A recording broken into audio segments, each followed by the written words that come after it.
This is the second of the talks sponsored by RDF.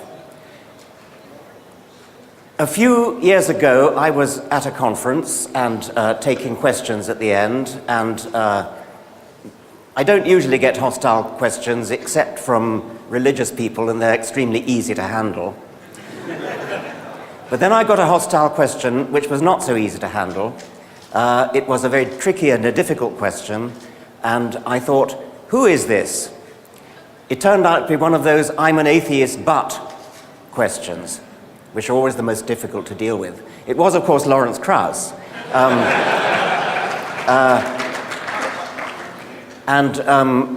I didn't take very kindly to it at the time. We've since become the firmest of friends, and I have enormous respect for what he's doing in the field of public understanding of science, which is the field that I recently retired from professing. He is, of course, a most distinguished physicist, author of many books.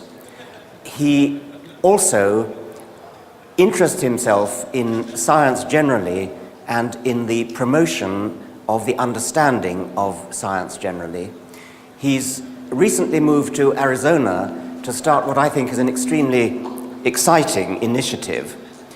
He is Associate Director of the Beyond Center and co-director of the Cosmology Initiative and director of the New Origins Initiative at Arizona State University. So the study of origins of all kinds, right across the board, from the origin of the universe to the origin of life to the origin of everything you can think of. What an amazingly exciting initiative to get started at a university. I'm delighted that Lawrence is talking to us today. Please welcome him.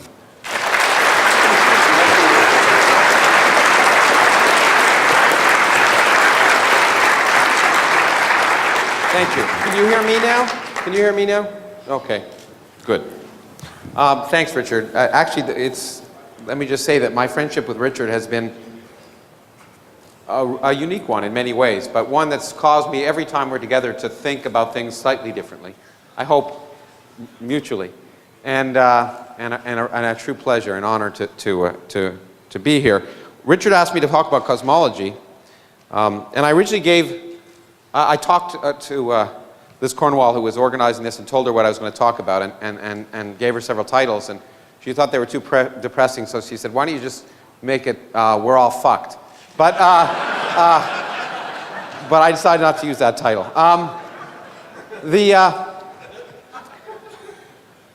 I put this quote up here. Well, I like to have quotes from people when I'm being introduced, so people have something to read. But it's kind of useful, I think, because I'm going to talk about our modern picture of cosmology and how it's changed our view of the universe, the past and the future. And in some sense, how that picture is clearly remarkable, and far more remarkable than the fairy tales that are made up in most religious situations. But the key point is mystery. That's one of the things that makes science so special, I think, is that scientists love mysteries. They love not knowing. That's a key part of science. The excitement of learning about the universe. And that, again, is so different than the sterile aspect of religion, where the excitement is apparently knowing everything, although clearly knowing nothing. Now, in any case, so that's one of the reasons why I put this quote up here. But I am going to talk to you about a mystery story. So now I live in Phoenix now, and people know what these are. I used to live in Cleveland, and then I had to tell people these were stars. And this is a picture of a globular cluster, and it's a beautiful thing on a nice, clear night. But what I want to talk to you about is how our picture has changed of the universe so much that the really important stuff in the universe is not the stars and galaxies, but the stuff you can't see, the mysterious stuff that dominates nature. Okay, so it's a mystery story, so let's begin. It was a dark and stormy night, and Einstein had just developed his general theory of relativity in 1916, and an interesting time, because he had developed that theory, which was the first theory of not just how objects move through space, but how space itself could expand and contract and be dynamical. A remarkable theory that told us that space curves in the presence of matter. And it was beautiful, and he kind of knew it was correct. But at the time, it disagreed with observation, which used to bother physicists in the old days. And the observation was that the universe was static and eternal. That was the conventional wisdom in science at the time, that the universe had been around forever and would be around forever.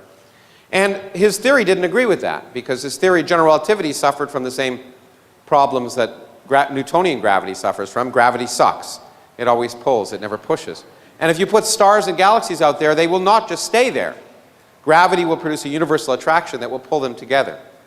And so he tried to figure out what to do, and he was able to change his theory slightly, consistent with the mathematical symmetries that allowed him to develop it. So I want to just show you how he did this. So I have his equations looked up, which is a good thing to do at 9:45 in the morning or whatever. But I do have them in a user-friendly fashion here. Okay. This is for the biologists. No, I'm just joking.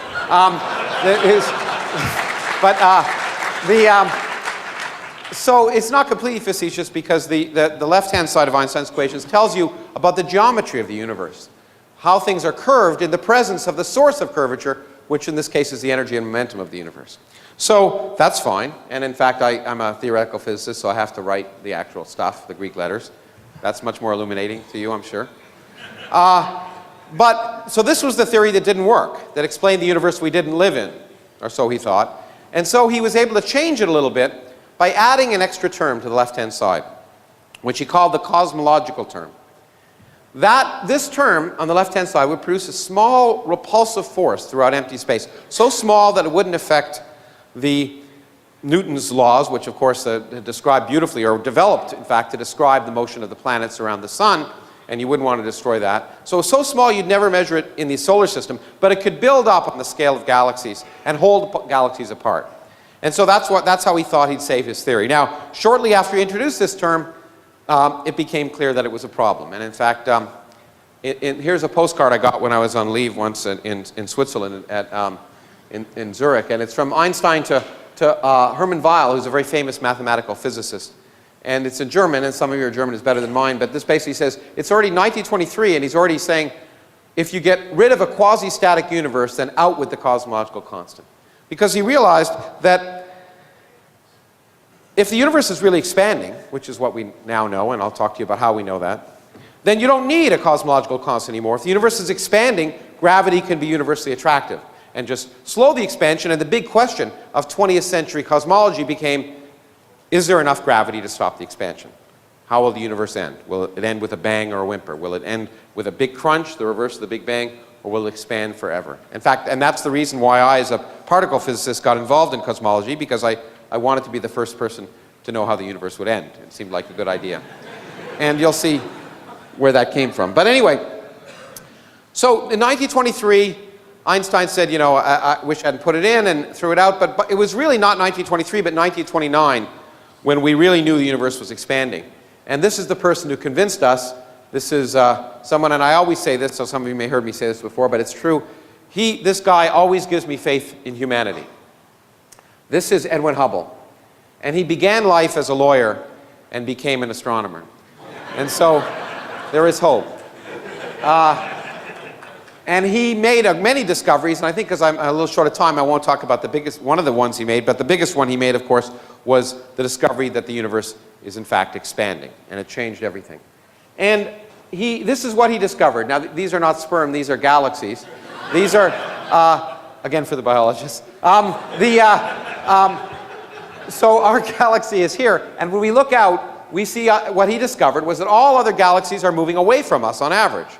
And those that are twice as far away are moving twice as fast. Those that are 3 times as far away are moving 3 times as fast, etc. And so, and we codify this saying velocity is proportional to distance. And now, what does this tell you? Okay. Well, it obviously tells you we are the center of the universe. Okay. And actually it does. And in fact, my wife reminds me of that on a daily basis. And it really means is that the universe is expanding uniformly in all directions. Now, why does this ridiculous observation that where everything is moving away from us tell us that? And I've spent a lot of time trying to think of different ways to explain this, none of which have been particularly satisfactory. But I think the only way to understand it is to get outside the universe. We're in California, it's easy to do that here. But let me do it this way. Here's a universe that's two-dimensional and that you can stand outside of. And here's, I've put the galaxies at nice uniform distances here. And again here, and you can see at a later time the universe is bigger. The galaxies are a little bit further apart. So if you were standing outside of that universe, it would be obvious that it was expanding uniformly in all directions. Now, what would you see if you were on that universe? Well, just pick a galaxy, any galaxy. And the way we can figure out what you'd see from that galaxy is to superimpose this image on top of this one, placing this galaxy on top of itself. Okay, what do you see? You see precisely what Hubble saw. Every galaxy is moving away from this galaxy. Those that are twice as far away have moved twice the distance in the same time. Those that are 3 times as far away have moved 3 times the distance. And it doesn't matter which galaxy you're on. Everywhere you see the same thing. Everywhere you think you're the center of the universe. So depending upon your mood, either every place is the center of the universe or no place is the center of the universe. It doesn't matter. The universe is expanding.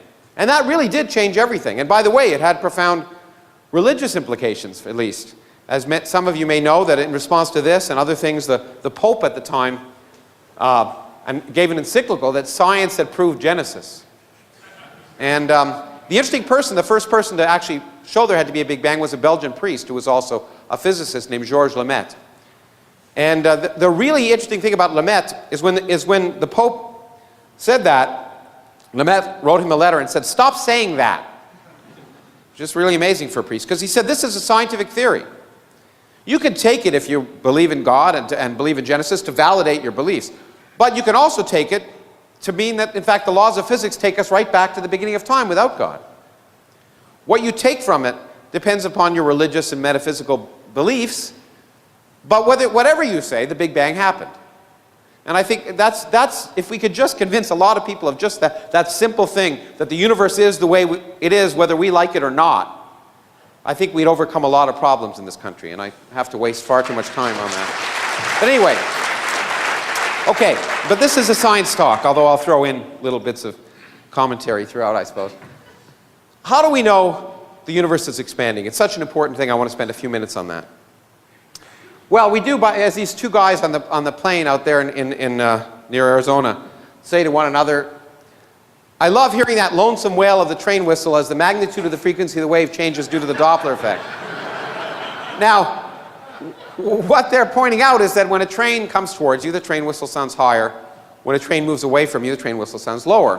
And that same principle was used by Hubble and others. The same is true for light for very different reasons. So when we look at distant galaxies, if they're moving away from us, the light, which is a wave, gets stretched out. The longer wavelength part of light, or the red end of the spectrum, so it's called redshifted. And galaxies are more and more redshifted the further and further they are away from us. So that's how we know their velocity. The velocity is easy. How do you know distance? That's really hard. The universe is a big place. And we don't have tape measures that are that big. We have to find a way of determining distance without actually going to a place, and that's hard. And in fact, one of the ways, of course, the way we do it is we use physics.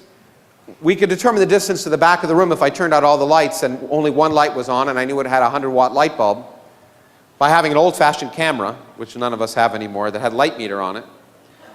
And if there were 100 watts there and I was receiving 1 watt of light here, I know how that light spreads out as 1 over the square of distance.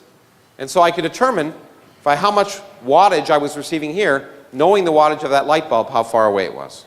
Okay? This undergraduate or high school physics exercise. The problem is the universe isn't full of 100-watt light bulbs. If it was, life would be easier. So we have to try and find the equivalent. We have to try and find what's called a standard candle. Something whose intrinsic brightness we understand, and therefore when we look at it through a telescope, we see how bright it appears through the telescope, and we work backwards to figure out how far it is.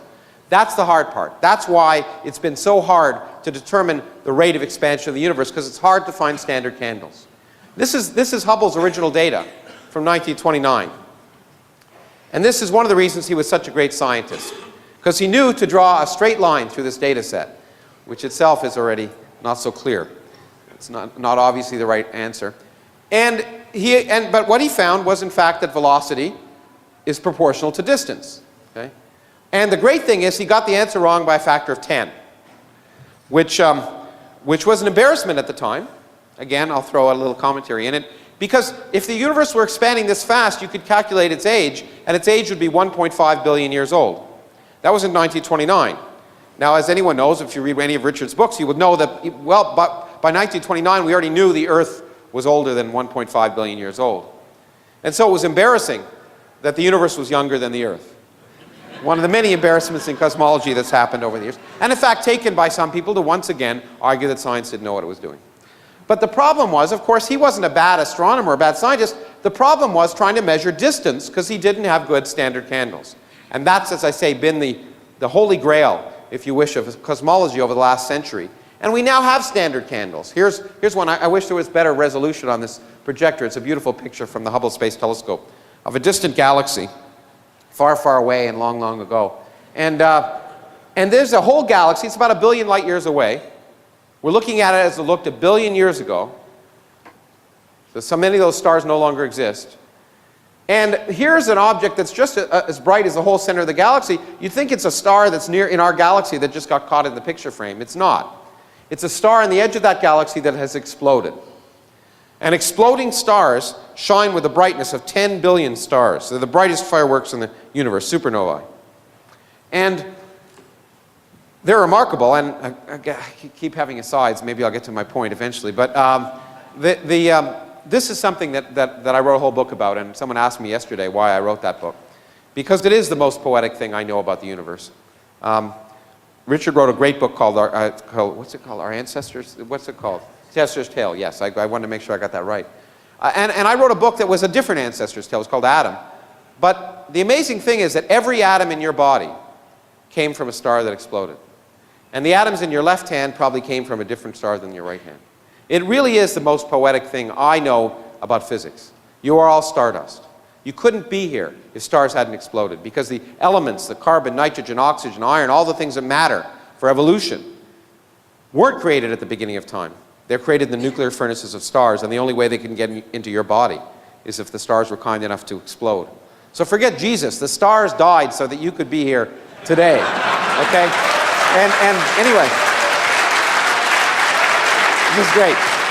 Anyway, so the point of, the real point of reason I showed this picture is that these objects, these exploding stars, are great standard candles. We can actually observe them amazingly, even though only one occurs every 100 years per galaxy.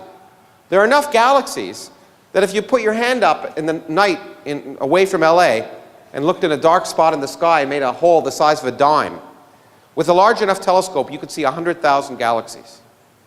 And that means that even though stars explode once every 100 years per galaxy, in that little region with 100,000 galaxies, on a given night, you'll see 10 stars explode. The universe is huge and old, and rare things happen all the time, including life.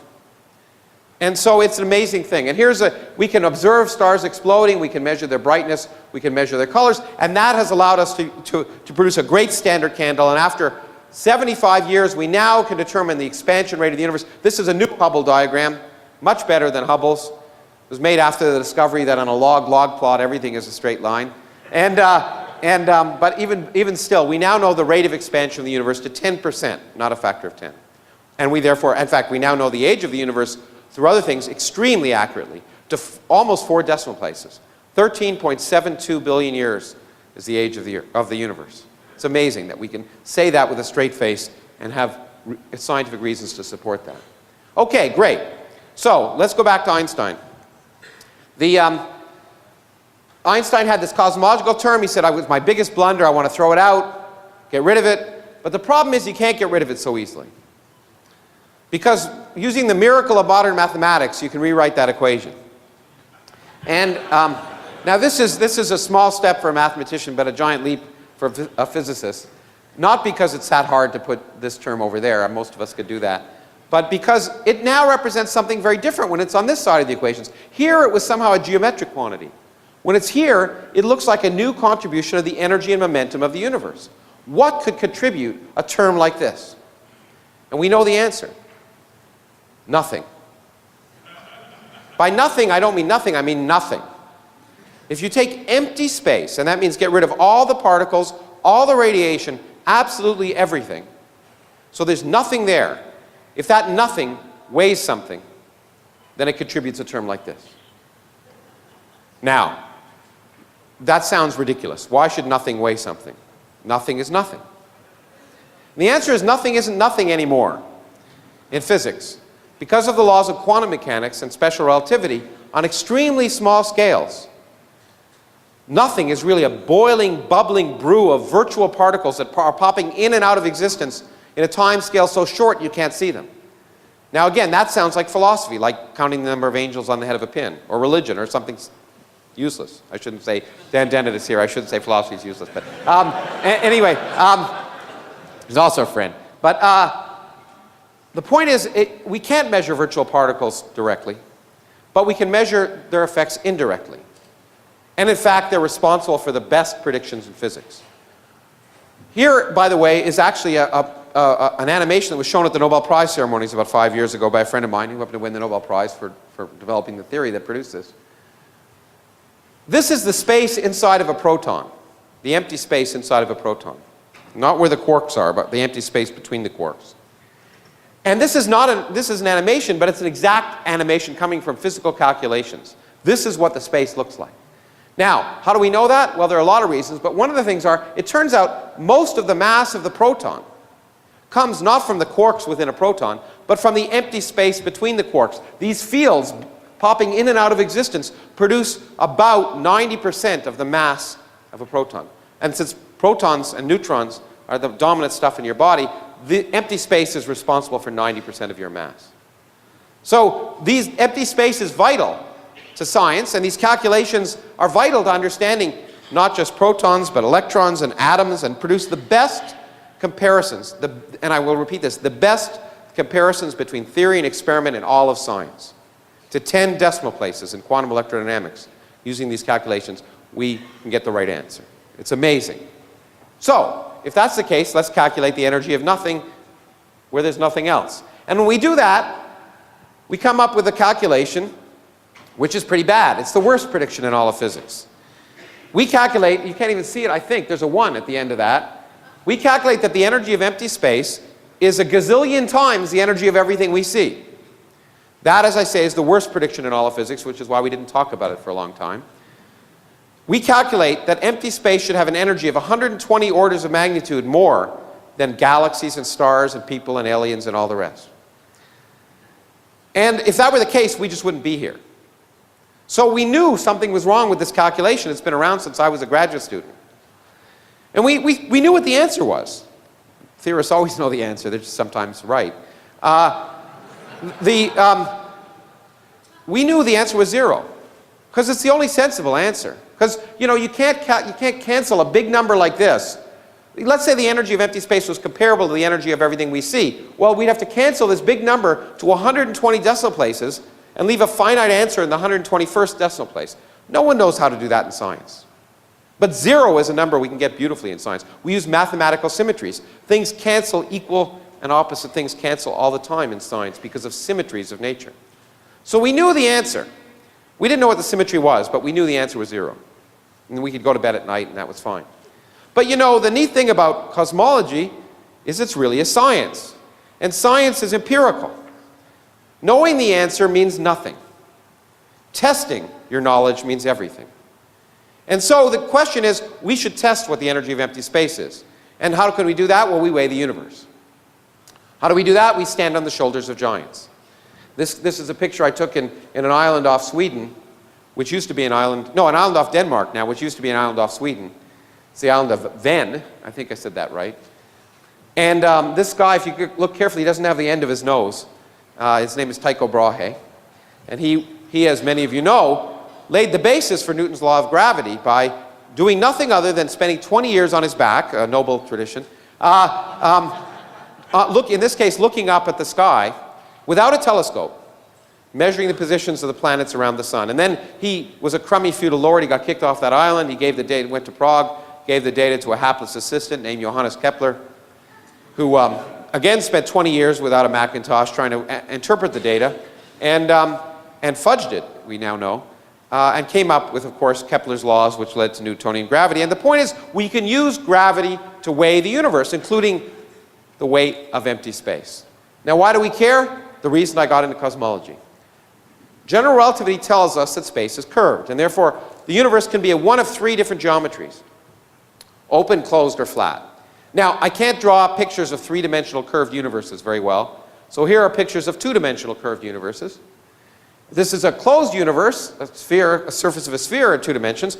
But if we had a closed 3-dimensional universe, it's very simple. It'd be very similar. If our universe was closed, if we looked far enough in that direction, we would see the back of our heads.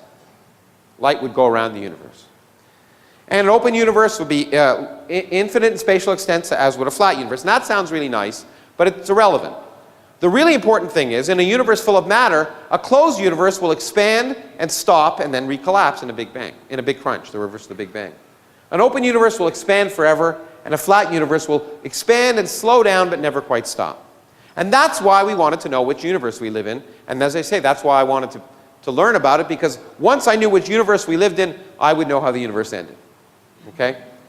And so, weighing the universe tells us what the curvature of the universe is, and that's why we want to weigh it. So here I want to just show you in the next few minutes how, in fact, some of the most remarkable developments in cosmology, and then tell you how they completely changed our picture of the universe so that we understand that the universe we live in is the worst of all possible universes to live in. Okay, just so you know where we're heading. This is a cluster of galaxies. Each dot in this picture is a galaxy. Again, amazing to think about. Remarkable. Every one of these galaxies contains hundreds of billions of stars, and perhaps civilizations, some civilizations that are mired in religious gunk, other civilizations that have moved beyond, and other civilizations that are long dead, because this is about 3 billion light years away. 3 billion years ago is when that picture was taken, basically. Now, clusters of galaxies are the biggest bound objects in the universe, so if we could weigh them, we can weigh all the mass in the universe, and we can weigh them now. We can weigh them by using general relativity.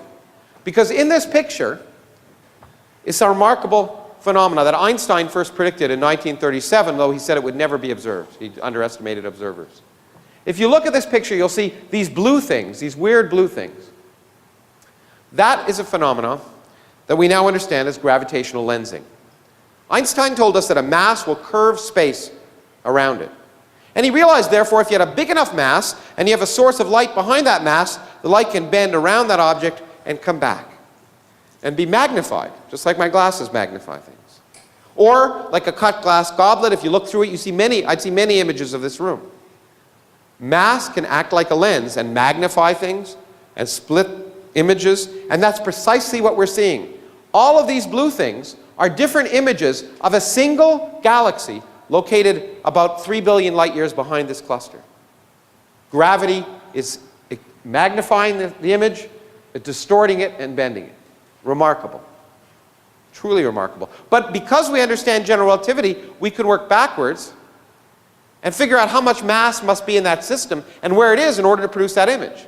We can weigh the system using general relativity. And when we do that, here's an inversion by Tony Tyson, who's now up in Davis. This is this system, and the spikes are where this is where the mass is in this system. The spikes are where the galaxies are. But you notice most of the mass in this whole system of clusters of galaxies is not where the galaxies are. It's between the galaxies. It's where nothing is shining. About 50 times as much mass in this system, and in all systems we can measure, comes from stuff that doesn't shine. And physicists, with their linguistic perspicacity, have called it dark matter. And we now understand that 90% of the mass of galaxies and clusters, including our own Milky Way galaxy, is made of stuff that doesn't shine. And that isn't maybe that exciting, because there's lots of things that don't shine. You don't shine if I turn the lights out. Well, those of you from Los Alamos might, but the rest of you don't. But so it could be snowballs or planets or boring stuff, but it can't be. Because for reasons I don't have time to explain, we know how many protons and neutrons there are in the universe. We can actually measure that. And there aren't enough to make up all this dark matter. So we are pretty convinced that that dark matter is a new type of elementary particle. Something that doesn't normally exist on Earth. And the great thing about that is that means the dark matter isn't just out there, it's in this room. as you doze off. It's early in the morning during this lecture. It's going right through your body. And that means we can do experiments here on Earth to look for it, which is remarkable. And in fact, I think well, I'll show you an experiment in a second. But by measuring the mass of these systems and this dark matter, taking normal matter plus dark matter and weighing it, we now have determined how much stuff there is in the universe. When physicists have an important number, they give it a Greek letter all the time. So we call it omega. Omega is the ratio of the total amount of stuff we know is in the universe divided by the amount of stuff you need to make a flat universe, the boundary between an open and closed universe. If it's less than 1, the universe is open. If it's greater than 1, the universe is closed. And we have now measured unambiguously that there's only 30% of the amount of material in the universe, including dark matter, to make the universe flat. Okay, we'll come back to that in a second, but I just want to show you that we actually do things in physics. This is an experiment to look for dark matter. It's a boule of germanium. And there are experiments like this all around the world, in mines, deep underground, because you want to shield out cosmic rays, because there are lots of them going through your body right now. You want to only see the dark matter, and the dark matter particles on average will go right through the Earth, we think, because they don't interact strongly.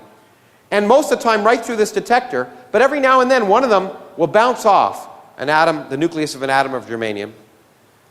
Heating, and the first thing we do is we cool this thing down to 1/1000th of a degree above absolute zero, which can easily be done nowadays. And if one of these dark matter particles bounces off a nucleus of an atom, it'll heat the whole thing up by 1/1000th of a degree. And we can measure that. And there are experiments here in South Dakota and in Europe, all over the world, looking for dark matter. We haven't found it yet.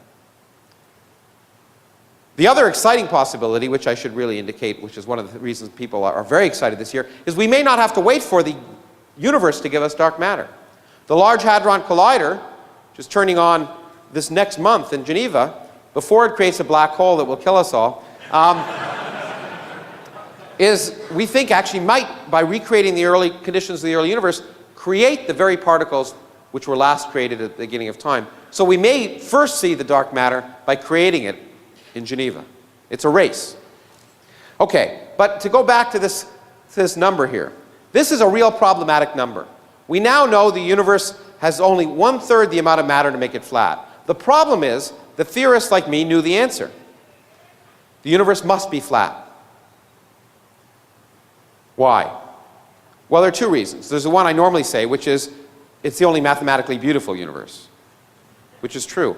But there's another reason that I don't usually talk about, but I'll talk about here. It turns out that in a flat universe, the total energy of the universe is precisely zero, because gravity can have negative energy. So the negative energy of gravity balances out the positive energy of matter.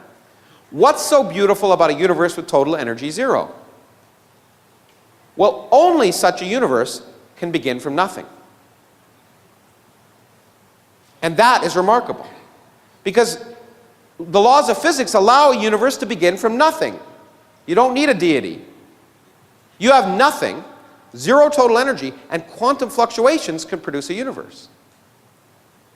So if the universe isn't flat, we're worried, because then you've got energy at the bigger beginning of time. So that was another reason that people like me were pretty sure the universe was flat.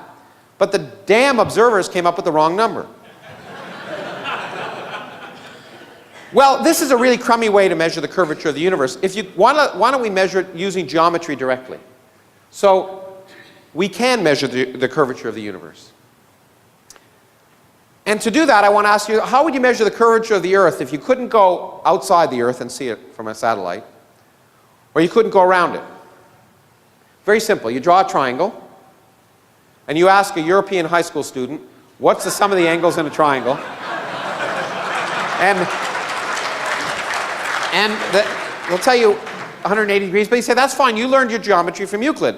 But on a curved surface, it's very different. On the surface of the Earth, I can draw a triangle that's very different. I can go along the equator, I can make a right angle, go up to the North Pole, make another right angle, and come back to the equator, and I have a triangle with 3 right angles.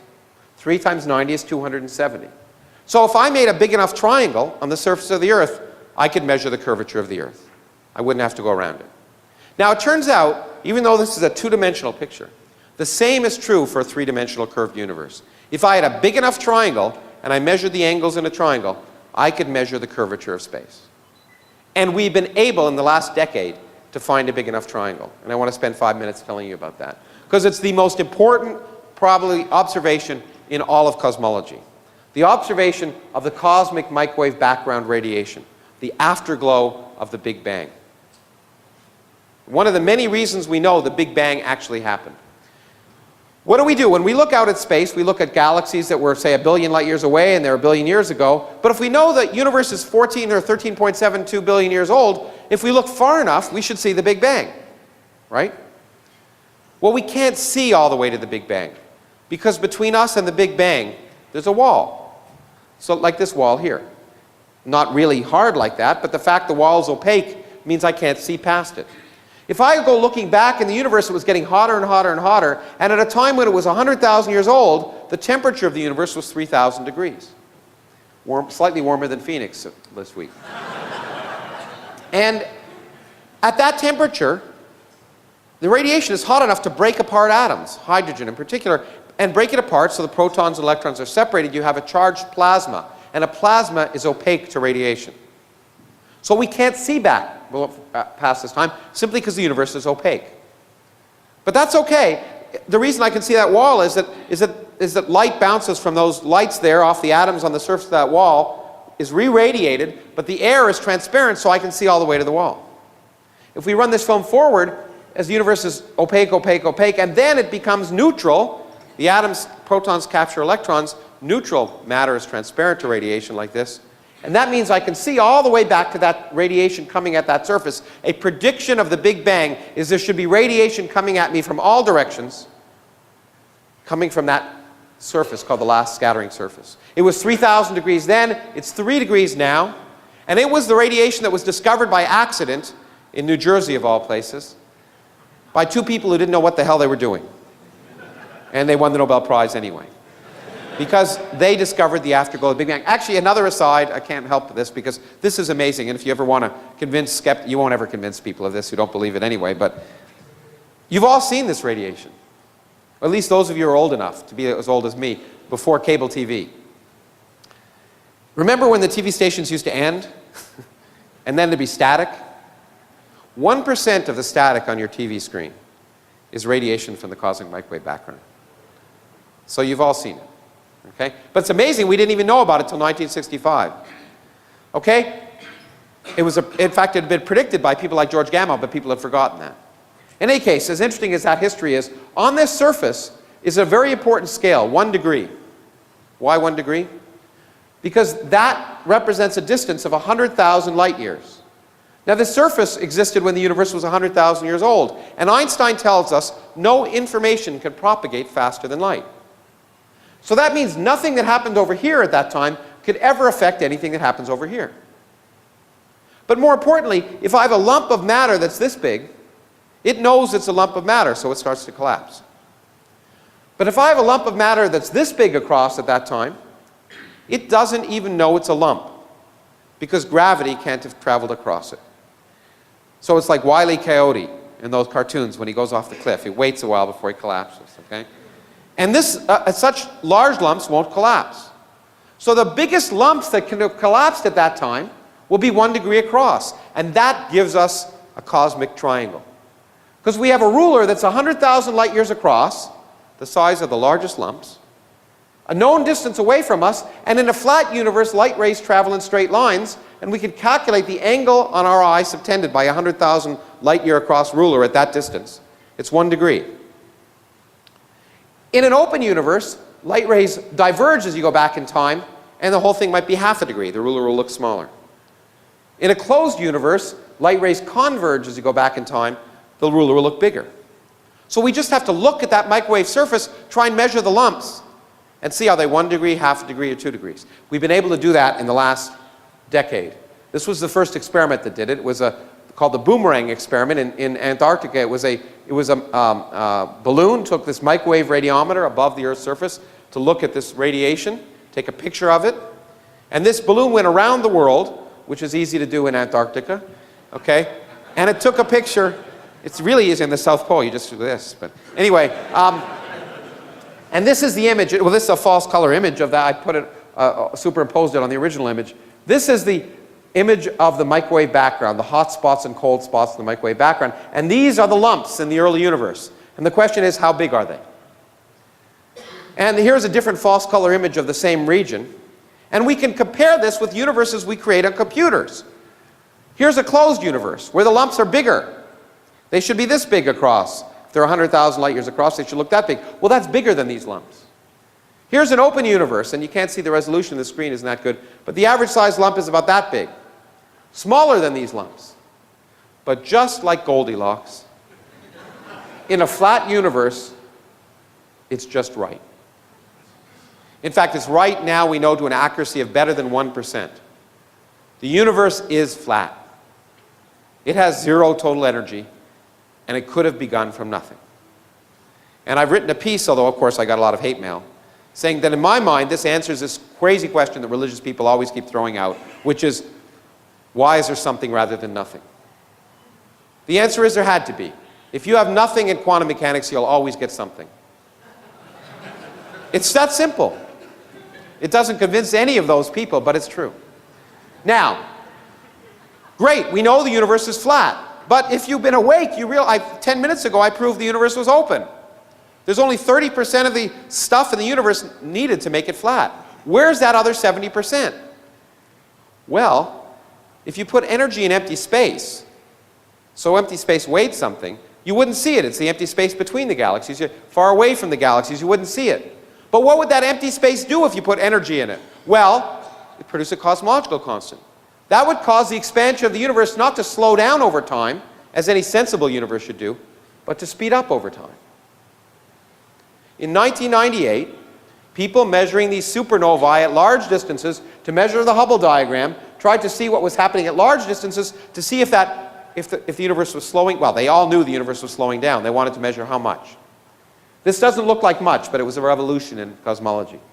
I can draw a straight line through that data set there and bring the whole thing down and make it horizontal. And if the universe was slowing down, these distant supernovae should have followed this curve. Much to the surprise of the observers, the supernovae lay above the straight line. And the only way to explain this, well, there's two ways. Either the data is wrong, which it usually is, or the universe is accelerating, speeding up.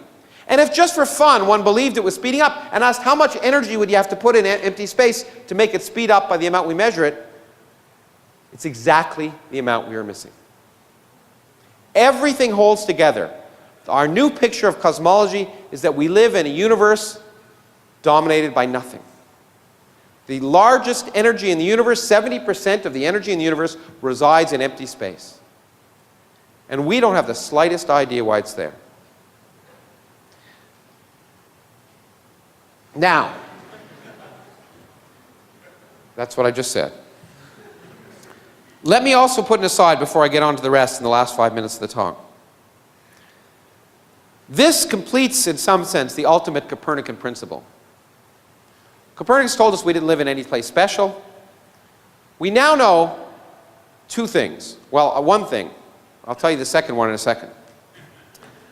This tells us that we are more insignificant than we ever imagined.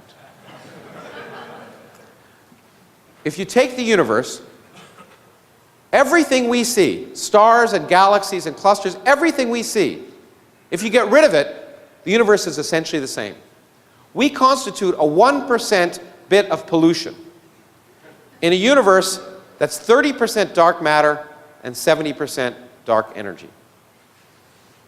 We are completely irrelevant. Why such a universe in which we're so irrelevant would be made for us is beyond me. Okay, good. I wanted a little bit of applause. Now we can go back to the science. What I really want to spend in the last few minutes is telling you is how it's changed our picture of the future. In science and the picture of the universe. It has changed our picture of the future completely. And I'm going to rush through this, so let me give you the short answer first. Kurt Vonnegut is claimed as having said this at a private girls' school when he gave a commencement address. I've given 2 commencement addresses and I've never had the guts to say it, but I'd love to. He said, things are going to get unimaginably worse and they're never ever going to get better again. This was before the Bush administration too, in fact, But that's our understanding of the universe. I want to tell you about it briefly. I want to tell you about a few things that you'll hear about, and some of the things that creationists and intelligent design people promote as arguing somehow that there's design in the universe. This is one of them, and I want to explain to you why it has nothing to do with design. It is weird and strange that we live in a universe that looks like we do, because this is a brief history of time. This is the density of matter as the universe expands. It goes down as 1 over the volume. But it turns out the energy density of empty space remains constant as the universe expands. And we live today, right here, when the energy density of empty space is 3 times bigger than the energy density of matter.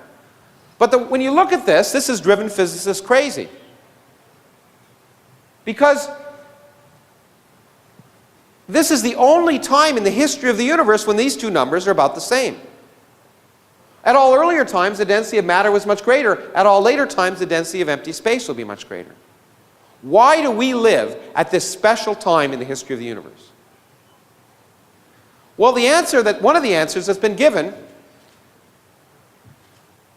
is that these things exist, galaxies. Why?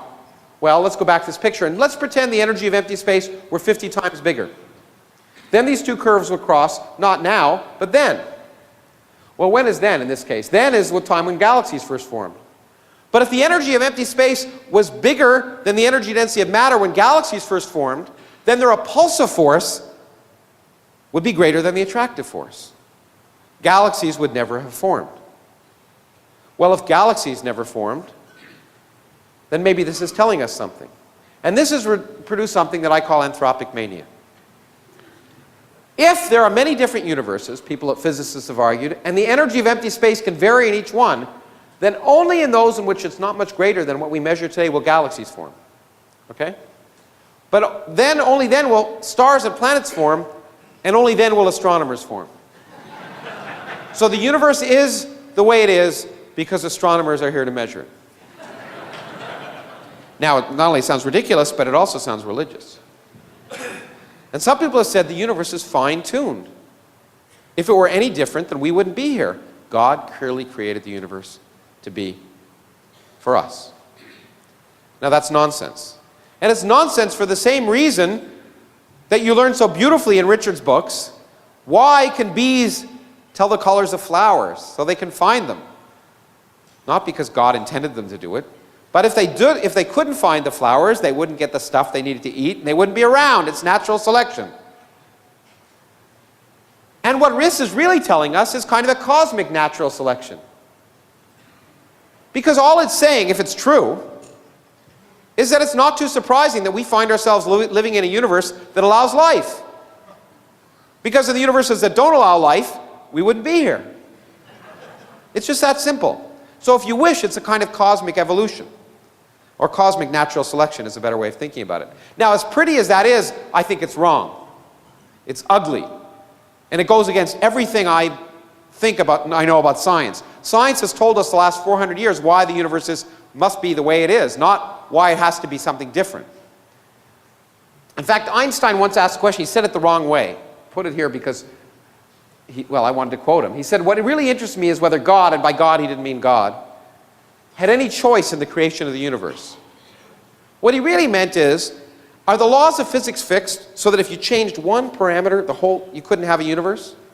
Or can you have infinite numbers of different laws of physics that all work, and it just happens to be the way it is?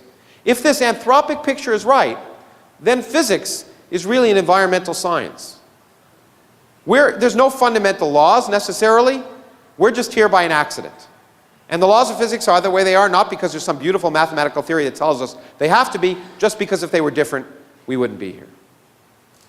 Now that I find repugnant, although it may be true. And I was going to spend time telling you about that, but I'm really behind, so maybe I shouldn't.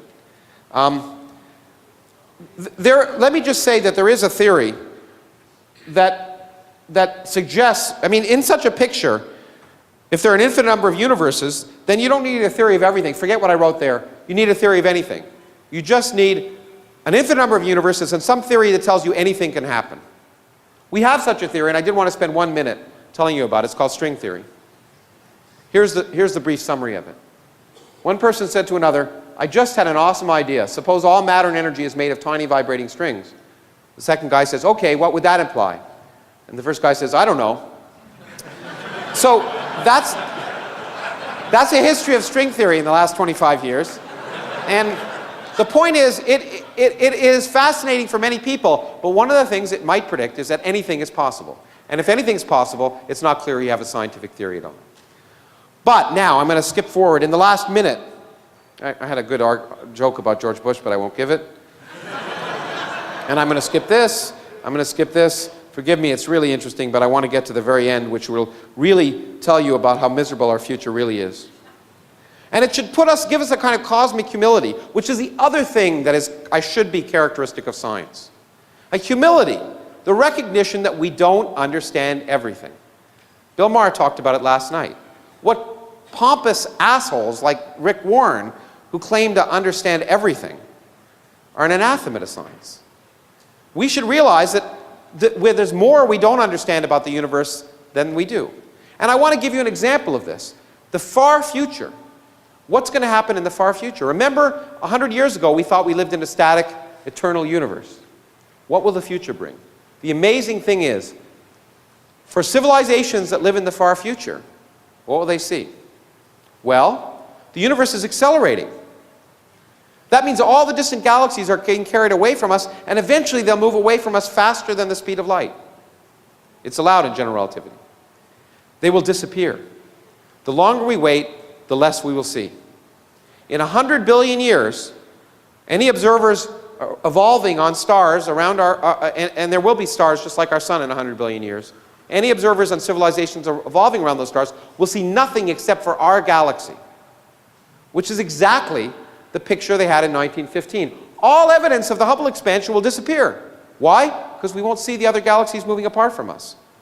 So they will have no evidence, in fact, of the Big Bang. They won't see the Hubble expansion. They won't even know about dark energy, and I won't go into that. They won't know about the cosmic microwave background. It will disappear too. It will redshift away, and it turns out, for fancy reasons, there's a plasma in our galaxy, and when the universe is 50 times its present age, the microwave background won't be able to propagate in our galaxy. All evidence of the Big Bang will have disappeared.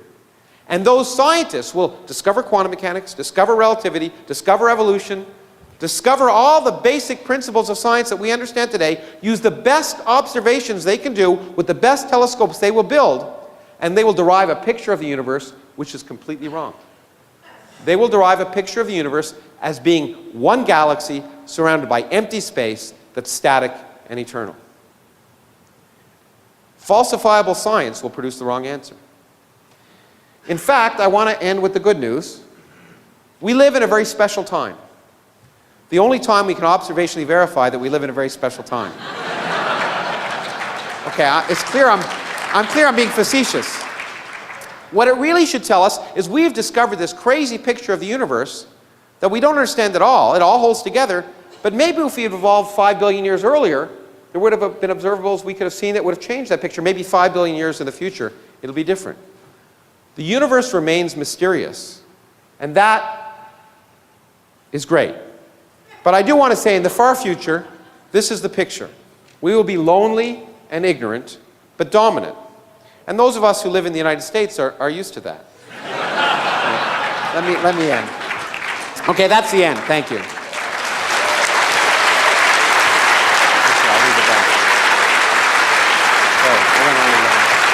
Okay, thanks.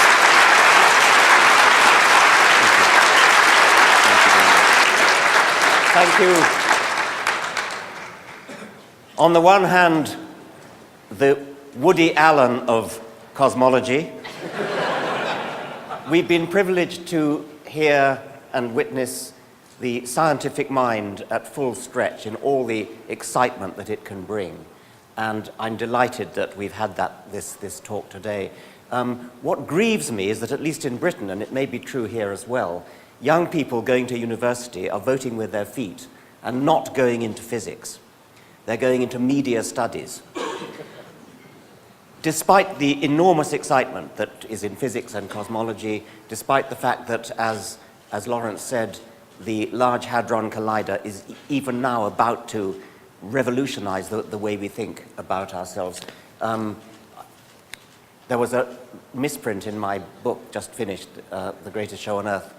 I referred to the Large Hadron Collider. It got rendered as the Large Hard-On Collider. Well, that's okay. That's okay, because that's what physicists are getting right now. Yeah, I know. Okay. Physicists are getting. I spotted it, and I prayed that the publisher's copy editor, the publisher's proofreader, wouldn't spot it, and she did, and I pleaded with her to leave it in. She said it was more than her life was worth. Lawrence, thank you. We have a few minutes for questions. Oh, we do? Oh, good. Well, I think we do. I mean, actually, it's cutting into your book signing. Which would you rather do? I'd rather answer questions. Okay, than sign fine. books. I'll be around all day. So. Okay. Well, the question was, are people who involved in general relativity more religious than other scientists? Which apparently Steve said when Richard and he had a dialogue. I have no memory of him saying that. Yeah, that's great. And there are some great interviews you should watch of Richard. One of them was with me. But anyway, we had fun. I think that, no. I mean, there are a few. There's a famous general relativist who's now unfortunately become a nut named Frank Tipler, who I've actually debated right near here at Caltech a few years ago. And there are some, but I don't think that's true in general. There are a few. There's one or two. I don't think there's any evidence of that. What is true and is interesting, and I think I will answer in a more relevant way, is that general relativity unfortunately gives people the wrong idea about science. And unfortunately I get a lot of letters from crackpots because of it. Everyone imagines Einstein sat in a room, closed doors, and thought of this picture and came up with this beautiful theory independent of reality, like string theorists. Okay? And the answer is that's not true at all. Einstein was guided by experiment, was guided deeply by experiment. Not just the thought experiments he did in his mind, but if you read what Einstein said, after he developed general relativity, okay, one of the first calculations he did was the orbit of Mercury around the sun. And the orbit shifts a little bit, this perihelion moves. And no one understood why that was. And he said, he calculated that what should happen in general relativity, it moved. And it moved by exactly the right amount. And he said, he almost fainted. Because that was the moment that he knew was the right theory. And so, it's not as if scientists are out of touch with experiment and come up with pictures like religion that are just beautiful, that they believe because of their intrinsic beauty. As beautiful as general relativity was, Einstein would have thrown it out like yesterday's newspaper if it had come up with the wrong answer for the perihelion of Mercury.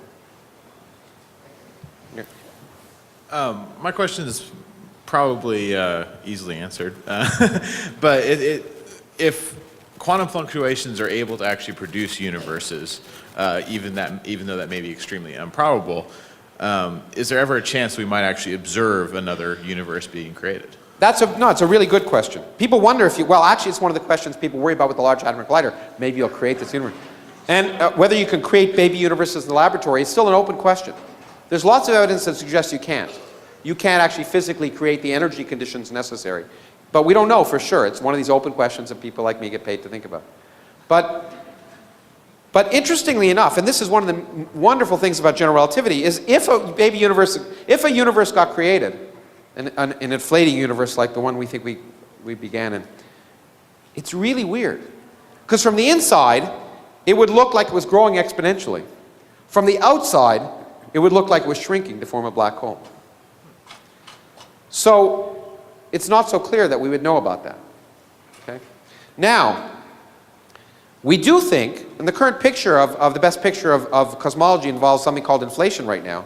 And it suggests that our universe that we see is just part of a multiverse in which there are other regions where there may be universes just being created now. But because those regions are literally moving away from us faster than the speed of light, we will never know about them periodically. So it's not as if those inflating universes collide. As fast as they expand, the space between them is expanding faster. And so, unfortunately, these are, right now, in some sense, metaphysical pictures.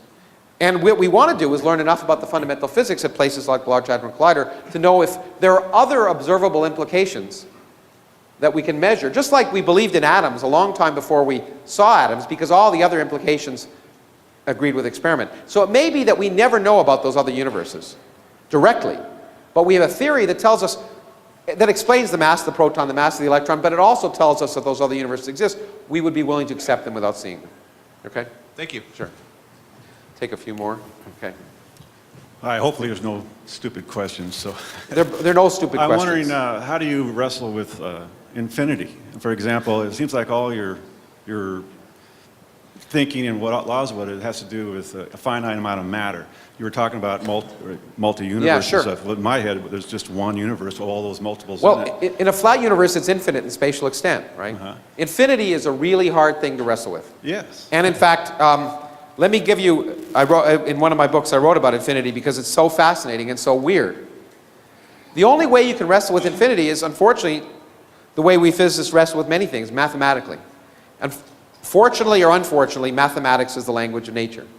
And therefore, every time I give a talk or write a book, I have to lie a little bit, because I put it in words. The real explanation is mathematical. But infinity is so strange, you don't have any idea how strange it is. So let me make it clear to you how little you understand infinity. Okay? No problem there. I'll use the example of a very famous mathematician called Hilbert. Probably the most famous mathematician in the early part of this century. He almost discovered general relativity before Einstein. Hilbert gave an example. We call it Hilbert's Hotel, and I like to use it. So let's say you go to Las Vegas and there's an infinitely big hotel, okay? And you go in and you go in and say, I want a room. And the clerk says, well, all the rooms are occupied. You say, okay, I'll leave. And he said, no, it's okay, I can handle that. Here, let me just move the person from room number 1 into room number 2, the room number 2 into room number 3, room number 3 into room number 4, and so on. Now all the other rooms are occupied, but room number 1 is empty. Okay? That seems a little strange, but let's say you have a Catholic family that's infinitely big. And you go to the hotel and say, I've got my infinite number of children here, I want to check in. And he says, well, the rooms are occupied.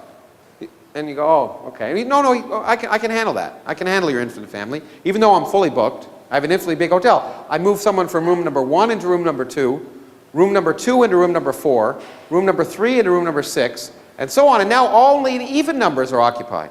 And all the odd numbered rooms are empty, so you have an infinite number of those.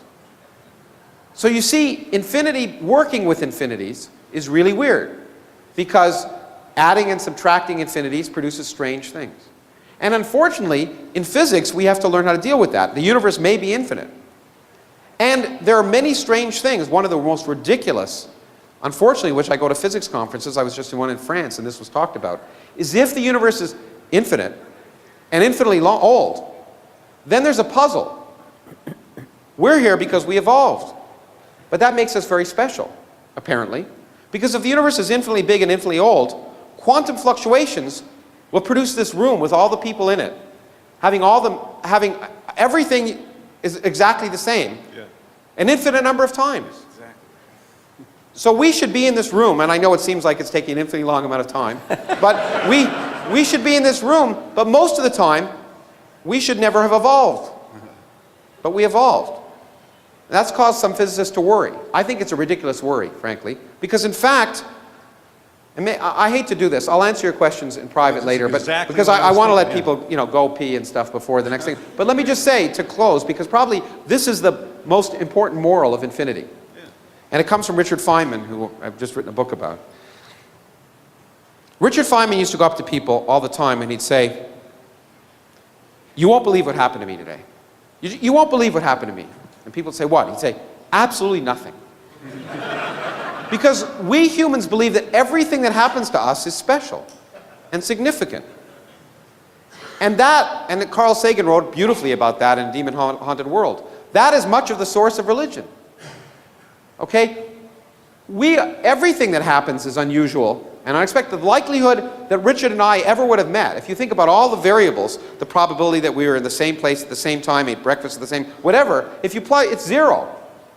Okay? Every event that happens has small probability, but it happens. And then when it happens, if it's weird, if you dream 1,000,000 nights and it's nonsense, but one night you dream that your friend is going to break his leg and the next day he breaks his arm, you think, okay? So the really thing that the physics tells us about the universe is it's big. Rare events happen all the time, including life.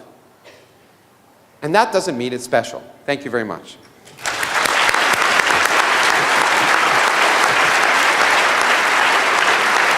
Thank you so much. Thank you, Lawrence, for a wonderful talk.